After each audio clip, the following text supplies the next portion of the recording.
Paul Goetler, I met Paul Goetler a year ago, maybe 2 years ago. A little over a year ago. By accident, we were campaigning for my daughter, Natalia.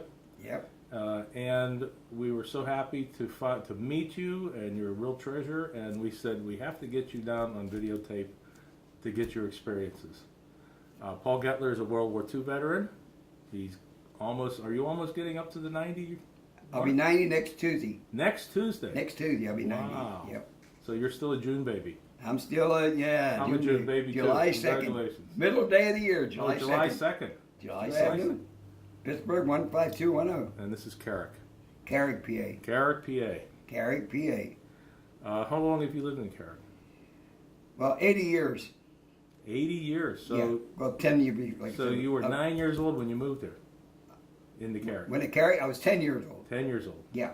So September of 34. My birthday's in July. Wow. So, yeah. So did you always live in this area, this location? Yeah. Oh, yeah. In fact, I'm in this house will be 63 years. 63 years. 63 years. Wow. That's amazing. What's your earliest memory of your childhood? Oh, Jesus. I don't know. You can't go back that far. The only thing that I can tell you, how I got my nickname. Okay, tell me. What is your nickname? Moke. Moke. Okay, Moke. Tell us how you got Yeah. Moke. Well, I heard that so many times in the last couple of weeks. So how you get it? I said, well, I've had it. I said, when I was 2 years old, my dad worked in a mill. Mm-hmm. He'd come out in the porch. He'd get done eating. He'd sit over in the porch, reading the paper, this and that. Then he'd go, well, I forgot my cigarettes. Didn't get my cigarettes. I'd say I was 2 years old. Again, I'd come out with cigarette in my me Moke.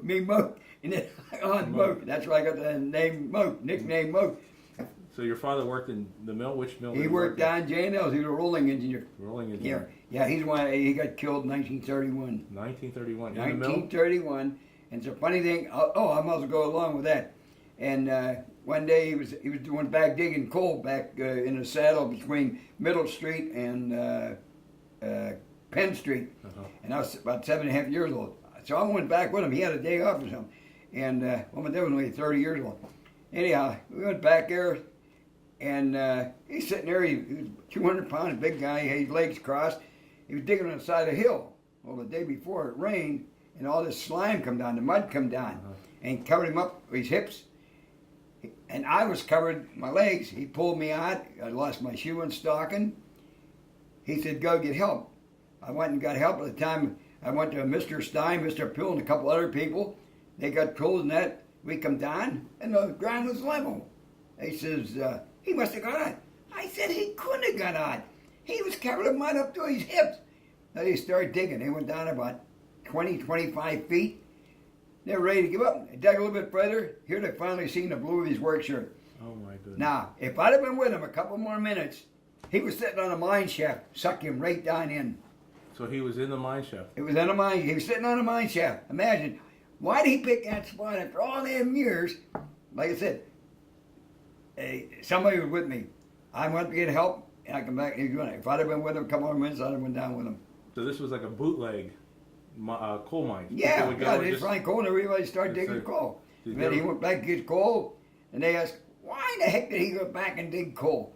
Well, he wanted to get coal for the family. What else are you going to do? Right. But anyhow, it cost me life. So. There were a lot of those coal mines around the area. There was a lot of them running. So what was it like living in Carrick when you were young? Were there many houses around? It was a lot of different. The guys I grew up with, they were out of this world. There was never no fighting, no arguing, no nothing. We had our ball field down here in the hollow where the waterworks is here. Yes. They were in one big basin. We didn't have to worry about no cars. We had our own field down there in the field down right in the bottom of this hill here. We had never no trouble. Everything was different. We mind our own business and peaceful. It ain't like it is today. Did you have any baseball equipment? Did you have any bats and gloves and balls? And back in them days, anybody had a bat, he was a rich kid.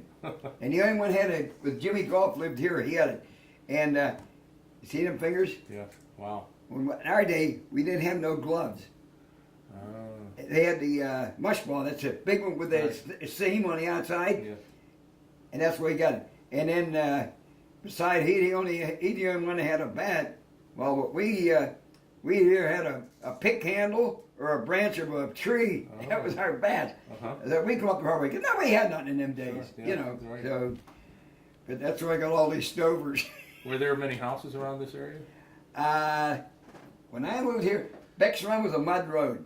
No kidding. That was a mud road back in '34. Yep. Well, all the old houses, well, half of them are gone now. And this is here. Mr. Ainer was here yet. Yeah, he built this in '22. And this house next door.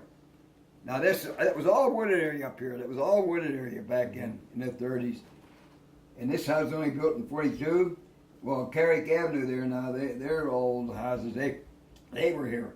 But Beck's Run is still the same. But half the houses are gone.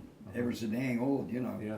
Other than that, that's all I can tell you. So you still remember when Beck's Run was a winding road going Oh, all that the was way a down? mud road. Oh my Mud God, road. yeah.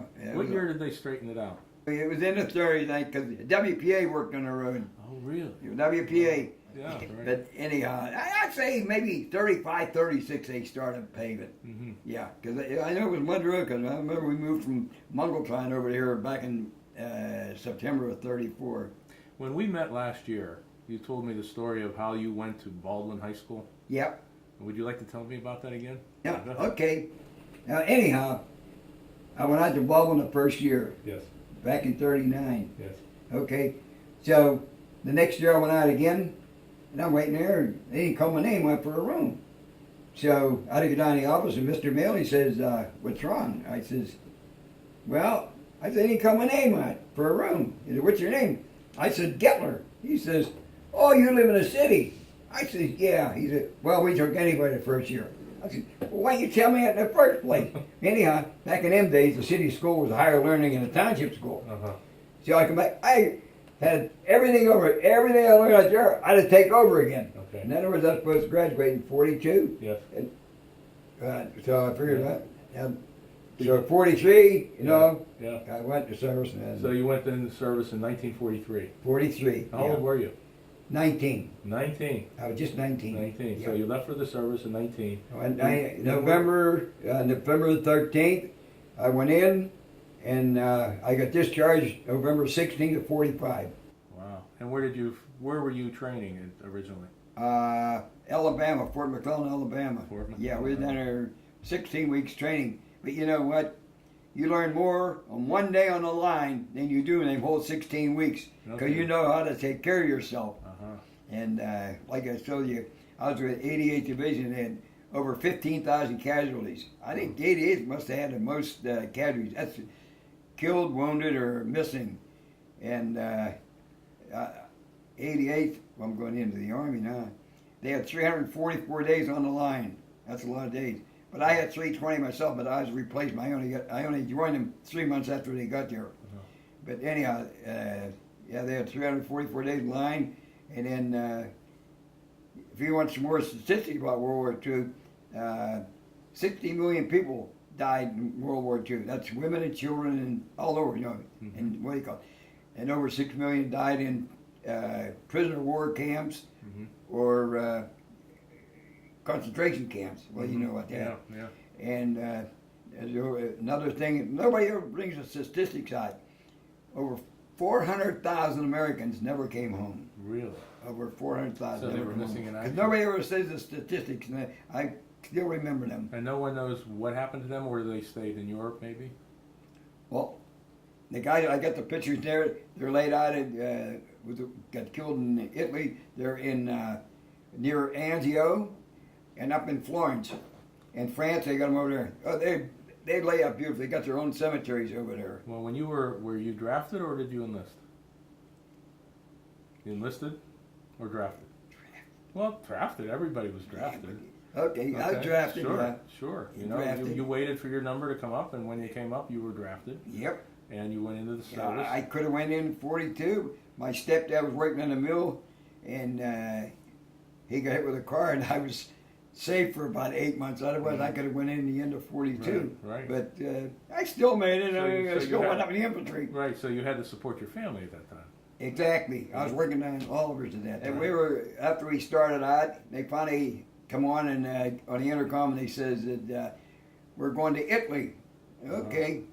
So we landed in Naples. Uh-huh. We landed in Naples. There was ships. Well, the Germans bombed the heck out of them. There was ships capsized in there, and we got in there. Let's see, was it April, March, April?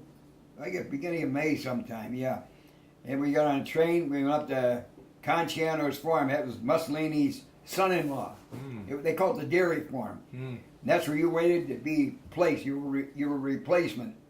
And then you either went to the 88th, the 34th Division, the 3rd, the 36th, or the 45th, or the 91st, or the 85th. And anyhow, remember these guys ready to go back in their outfit, and one guy says, "I hope you guys don't go to the 88th." Why? Because when they go back for a rest, they don't go back far enough. They're in artillery range coming in. Oh. So who was the only one? Goetler was the only one who went to the 88th. My buddies most of them went to the 34th. That was the only one. But anyhow, they all survived but one that I know of. And like I say, I joined him. They called me out, and I joined him when Angio Casino broke loose. Okay. About a day or two after Angio Casino. And then a little over a week later, we took Rome. Uh-huh. They said it was news all over the world. The first major capital of a country taken in World War II. Uh-huh. Okay, big. 2 days later, we had a forgotten front. D-Day, for a good reason. It was D-Day. So I said, nobody ever brings that up. I asked people, what happened 2 days before D-Day? No, that's when we took Rome. That's besides the point. Anyhow, I was with him about 60 miles north of Rome, and we come up the line. We was at Tarquinia, and so I went there for a couple of days, and then they ready to go back in the line. Here they must have got guys back from the hospital or something. They were at full quota. Well, me being the last one in Company C at 349, they sent me back to the Repo. So I'm back in the Repo a couple of days. They sent me to 2nd Battalion near Volterra. They took a heck of a beating there. And I joined G Company, and I stayed with them the rest of the war. And then we're going through this here, we're up in northern Italy there, and we're going through this little town, and people are here, "Hey, la guerra finito, the war's over." Well, we can't take her word for it. It happened to be my mother's birthday, May the 2nd. So anyhow, we're going there. We were so far ahead. We were going 5 hours after the war was over. They had a heck of a time catching up to us. We were way out of front. And they finally go, "Hey, you guys, the war's over." We just look at each other. "It's over." Like here, they had all been over here, but we just looked at each other and said, "It's over. We're hopeful." When you got out of the service, did you meet your wife right away, or did you? Oh, that's a good one. I've been telling people about this. Anyhow, I tell my kids, there's a reason why things happen. I come home, and my mother and is coming home. I knocked the door. I said, "Mom, I'm home." And so here, get a phone call. Here, a girl by the name of Claire. I knew her before I went to service. And my mother says, "There's a lady on the phone there." Claire said, "Paul, you're going to have a corn roast." I says, "How did you know I was home?" She says, "Somebody seen you." She said, "We're going to have a corn roast. We're going to have girls over here, this and that." I said, "I ain't got no car." So my buddy Jimmy here, he wasn't in service. He had the car. "Well, bring him." I went over, and there had about 6 or 7 girls there. I just looked at one. And I got the picture in my wallet here yet, the day I met her. It was beginning of September of 45. I wasn't discharged yet. I was home, and because of somebody getting out of service. And anyhow, this girl says, after it was done, she said, "Do you want to take her home?" I says, "I ain't got the car. Jimmy got the car." I said, "Where does she live?" "Elliot." I said, "Where the heck is Elliot?" So anyhow, Jim said, "Okay." So anyhow, on the way over, I asked her if she goes steady with anybody. She said, "I'm engaged to a sailor." I said, "I'm a goody good." She was a goody good girl, because that was puppy love. I mean, high school, this and that. And I said, "Nope, that's a lady, but you think about the other guy." But anyhow, we get down West End, we get a flat tire. I said, "Oh my God," the truth. So I met her mother 1 o'clock in the morning. I had a good wait. But anyhow, her mother stayed in the kitchen. The last one got in a roost because she had two sisters, and a brother older than her, and a brother or sister younger than her. So I give her my phone number. She called me the next day. She says, my mother liked it. And I said, oh, here we go. Now, did she believe the story of the flat tire? And, well, yeah, well, hey, she was such a goodie. And then, anyhow, okay, I might have seen her once or twice. And I had to go back October 16th. I had to go back to Fort Leavenworth, Missouri to get discharged. Oh. Okay, I had all the way there, 600 miles to get discharged. I was there 1 month.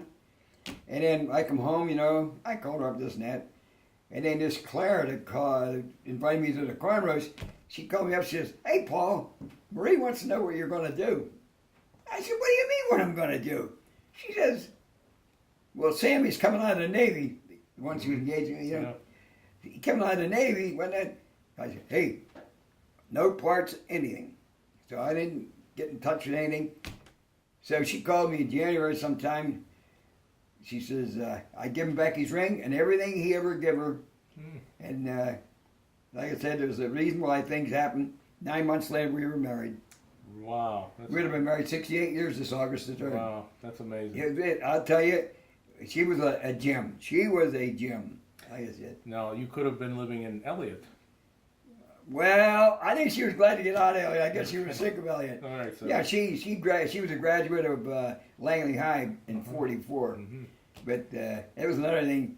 And then when she said one day out of clear blue sky, I guess she figured, hey, somebody got to break this up. She said, let's get married. And I said, what? I said, hey, I want to get 3 days a week done, all of hers. And she says, we'll make it go of it. She was such a goody. Oh my God, it's anyhow. I had to go and ask her dad for permission, and we started out married. Had 4 rooms, then kids start mounting up and whatnot. But it was like I say, it happened for a reason. And I said, you know what? If I went to that corn roast, I told me you just wouldn't be here. How many children do you have? 6. 6 children. 4 boys, 2 girls. You had 12 grandchildren, 1 deceased, and 14 great-grandchildren. Wow. When you came back, where did you work? Did you? Oliver Iron Steel. And how long did you work at Oliver Iron and Steel? Well, I worked there before. But when I come out, and we didn't ask for no fanfare or nothing. I took it easy for 2 weeks. And back in them days, I think they said, if you don't go back to your job within a month, you can lose the dang thing. Oh. So, anyhow, I took it easy for 2 weeks. I went back to work, and that was, December, yeah. And 2 months later, they go on strike out of my neck. So we was on strike a couple months. But then, okay, went back to work. That's when we got married, August the 3rd. And I said, what the heck is this? So anyhow, my brother-in-law, he wasn't my brother-in-law yet, he drove a truck for Duquesne Brewery. And he said, it was November, he says, November of 46, he said, they're hiring down here. November the 20th, I went down, I got hired the same day, and I was with Duquesne Brewery, so they went down December the 8th of 72. Right. And so you worked at Iron City? I worked at Iron City, they hired me at Iron City, and you had to wait so much time to get your benefits and all that. And just by luck, I finally made it. But I had 13 years there, but I had 40 years in the brewery, so 27 and 13. Wow. So I retired March of 27th of 87. No, so I was retired 27 years. 27 years. 27 years this last March. No, so you worked, how long were you married? 68 years? You said? We had 60 years together. 60 years. Yeah. 60. We were married August 3rd. She died October, so 60 years. We'd have been married 68 years this August the 3rd. So I know that you used to drive for Meals on Wheels. Oh my God, yeah. How long were you driving for Meals on Wheels? 21 and a half years. 21 and a half years. 20 and a half years, yeah. Now last year, something really good happened to you. You got a high school diploma. Oh my God, yeah. I told the people, I said, you think I'm dumb, huh? I said, no, I don't know whether, do I have to go get a job or do I have to go to college? They laughed. I said, finally, waited 70 years for 70 years. That was quite a event.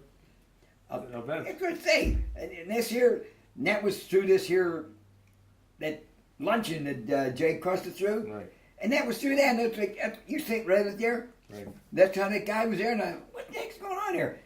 It was only me and him had called. And oh my God, I mean, it was amazing. I was stunned. So after the ceremony of you getting your high school diploma, you had another luncheon, and show us what you were presented with this proclamation. Oh,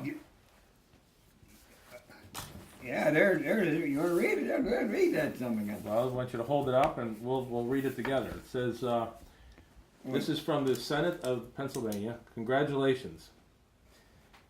Could you read this? Whereas, Where are you at now? whereas the Senate of Pennsylvania notes with pride that Paul C. Goetler was honored. Go ahead. with the high school diploma during a ceremony which was hosted by the Pittsburgh Public Schools. What's interesting is I remember your son saying, "We thought we wouldn't have a high school graduation to attend this year," and they attended yours, your high school graduation. So that was quite impressive, the ceremony that they had. Yeah, it was. It's I was surprised. Yeah, recently I've been talking about people about all the stores up in Carrick. You know, Well, we can this talk and that. about this. Let's look And, at I some of the says- things you remember. Well, I says, I'm not that goddamn old. I said, but I still remember the stores. We'll go with Emmerich. Emmerich was always there. Yes. There was Lesker's and Tillett. There was two meat markets along that line. There was Schwab. Briggs had a drugstore in there. Mm-hmm. Craylow Saloon. There was a saloon right where Anthony's Pizza is. Uh-huh. That was the Craylow Bar. Okay. There was a Carrick Hardware in there. And there on the end, there was a hospital. It was a barbershop that stripped down.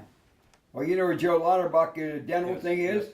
That was the original Carrick Bank. Yes, it was. Okay. Across the street was Sam Hazelbart's Yes, it was. hardware store. Yes, it was. Okay. Then come up further, across the street from the Concord Church. Where they got that Oasis Yes, thing here? Oasis, yes. Well, right next door, that was Einweg's Bakery. Uh-huh. And then on the other side, I think they got trying to make a pizza joint in there. Yes. That beat up. Yes. That was a Butler store back. What's a Butler store? Butler. It's the same as A&P or whatnot. Oh, really? Butler. That was a Butler store. And then, well, you know where Harry's at? Yes. That was Ed Werner Movie. Yes, it was. Well, you knew that. Yes, Okay. I did, yes. And then, well, the bar there, I know after, I don't know before that who had it, but Glass Bar was their Glass Bar. And then where the, was it mini market there? Yes. Bilsing had an old wooden building there in the corner, Mhm. beer distributor. Mm. And then Neckerman's had a what do you call it up there too, a baker shop. But I don't know where. And then Max Market across the street from where the garage door here is. Mhm. And then where them three things are where Marlene lives. Max had a market there, Max Meat Market. Mhm. Then Mr. Shrantz had a meat market there. Shrantz Meat Market. And then, well, actually, what do you call it? Steggert's barber there. Mhm. And then the guy, Berger, I know he was with Mr. Briggs' pharmacy, but he had his own drugstore right next door there. Next to where Steggert. That was Berger's pharmacy. And then on the other side of the bowling alley, that small building there, I think back then in the middle 30s was, I think the 29th Ward Democratic headquarters in there. Okay. And later on, Ted Walsh had a plumbing and heating in there. Okay. Now there's Park Motors up there. Parkman, that was there, yeah, well, that was there, but I don't know who had it there, but Frank Reno had it way later. Uh-huh. He was a hell of a nice guy. Oh, what a guy he was. Now, do you remember Stanley Parlors? Because Carrick Bowling Lanes, on top of the building, it says Stanley Parlors. We owe Stanley. Yeah, to go to Stanley. Yeah. Yeah, so that's what you remember, Stanley Parlors. Oh, that was way back there. But yeah, bowling. Well, I mean, I didn't bowl until 89 years later. But then they had the bar in there. Uh-huh. And Bodie and McCauley took over. That was way after the war. Now, do you remember Summer Rocks? I was just going to come to that. I was coming up Okay. to right. Okay. And I said to people, I said, you know that shopping center up there? Mm-hmm. Yeah. I said, that was Summer Rock. It was sit up the hill there, Ron, almost where Rite Aid is. Right. They had a big funeral home there. There was two houses sitting on a corner, Mm-hmm. but they had Summer Rocks there. And then Chuck Einar had the drugstore on the other side where what do you call next to where what do you call it is here, and then Harry Gratzer had a meat market where Dougie's Den is. Oh. That was Harry Gratzer's way. Yeah, that was Harry Gratzer, and old Max Fuchs. Well, you know where the barbershop is, Norman's Barbershop. Yes. That was old Max Fuchs. And next door was that was a bar there too. That was Larson's, I think, or something like that. I don't know what that. And then top the hill here, that was Ernie Funeral Home. Do you remember the Melrose? Oh Jesus, heck yeah! And the drugstore there in the corner, you had Hell Boots over here. Not Hell. Abel's, you had Abel's here. Hell Boots over here. You had Vitelli's on the other corner. And, well, you had the barbershop. You had Richard there. You had Dan Bunny. Then you had the, what do you call it? Still up there yet. And up here, that they're next to the GBU, that was owned by Goetler. I know they sold cars or something there at one time. They used to sell cars at one time. They sold cars way back So then. that was owned by Coltrians. That's right, they had Goetler. I'm pretty sure Goetler in there. I'll have to Yeah. ask. Because all the rest of them were in the milk business. I'll All the ask other Mr. Goetler. Coltrians, Yeah, and well, in there, that used to be where that parts taken to us. Pittsmont. That was Donahue's years once before. What did they sell in there? Donahue's store, same. Oh, the one that was downtown. The same, one? yeah, just Same like one? your A&P, this and that, No yeah, kidding. over there. And then there was a Landefeld store there somewhere too. They sold dry goods on it, Landefeld, yeah. Wow. And then over, they used to have remember the bar, the Sportsman Bar, right there? No. Okay, Isley's was there, Yes, Isley's was yes, there. Isley. Oh, and next to Isley's, where they make their shirts in it, that used to be Moonshine's, Moonshine's, yes. Moonshine's Meat Market. Yes. Okay, then Jerry McCann had the bar, McCann's Bar. Mm-hmm. And then up further, where the karate Higadoo is, Yes. that was another A&P. No kidding. That was an A&P. Yep. Wow. Tony Fortunato, remember he was the manager there. And next there, that's a little saloon, what do you call it? Years ago, that was Ciardi's. He had a little fruit stand there. No kidding. Fruit and that. And then another one next door to that was Stallings, same as Isley's. Sold ice cream and that. Yes, yes. And then you know the in the corner of Sankey, that pizza joint. Yes, a pizza, yes.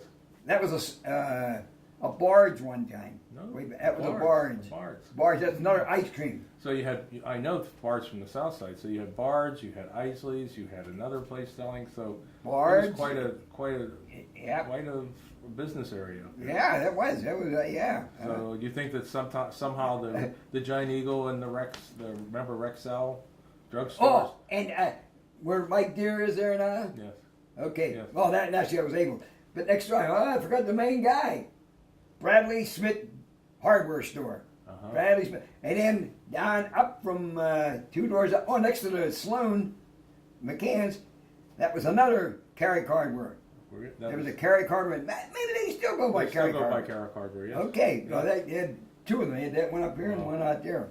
You know where the first Giant Eagle store was in here? Where? Around here? Where? When I go in, you know that True Value in around the bend, Mount Auburn? Yes. Every time I Black Flag, I said, you know what? I said, you know this was the first Giant Eagle? No kidding. Huh? I said, yeah. Because I used to sell papers. 1937. My ride was Bon Air. It was like Halloween every night. They had them old gas lights out there, and back in 37, holy man. Well, our thing was, Huntinger had a confectionery store on the corner of Reefer Street there. But anyhow, that was the first store where they come around with a buggy. Well, Paul, I think we're just about done here. Yeah. All right, Paul. Thank We you just very thank much. you, good Lord, we're here. That's all I can say. Thank you very much.